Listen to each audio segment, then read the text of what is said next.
Sir, may mga congressman were saying na patakot na daw, pinuproteksyonan mo si Vice President kaya doon na-atras yung impeachment proceedings. Ano pong sagot mo?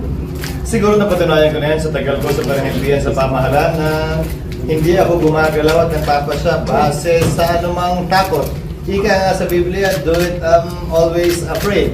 At sinabi na rin naman ni Vice President Sara na hindi siya sang-ayon sa mga panahon na yan. Okay, kasi kanina din meron kayong na parang hindi kayo sinusunuran o sinusunuran. Ang mga kongresista tila nasasanay na diktahan ang Senado kaugnay sa gusto nilang mangyari sa impeachment. Pwes kung trabaho ng ilang mambabatas na maging sunod-sunuran kay Speaker Romualdez na gusto, klaro, itong impeachment na ito, hindi namin trabaho yan sa Senado. Hindi ko rin trabaho yan bilang tagapangulot ng Senado. Para sa akin, gagampanan namin ang aming tungkulin ayon sa aming paniniwala na tamang proseso na naayon sa batas. Nung inupuan nila na mahigit 2 buwan itong impeachment complaint, may narinig ba sila sa amin?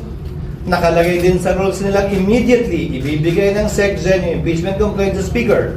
Hindi nila ginawa yon sa loob na mahigit 2 buwan. May narinig ba silang reklamo sa amin? Ginalang namin ang kanilang pasya, proseso at pagdidesisyon. Yan sana inaasahan ko rin sa kanila.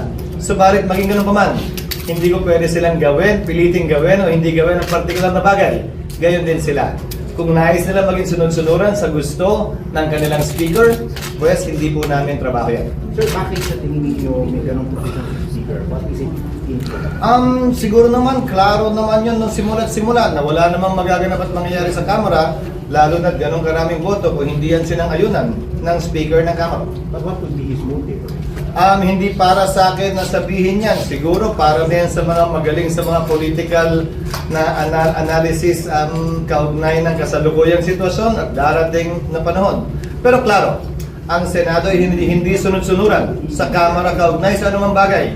Kabilang na ang impeachment, anuman ang ingaw-ngaw o sabihin nila. Sir, for the record, kanina po kasi meron umikot sa social media na resolution supposedly dismissing the articles of impeachment against the Vice President. Ano po ang status kung meron mang ganong dokumento dito sa Senado? Walang ganong uri ng resolusyon na final o pending sa Senado sa ngayon.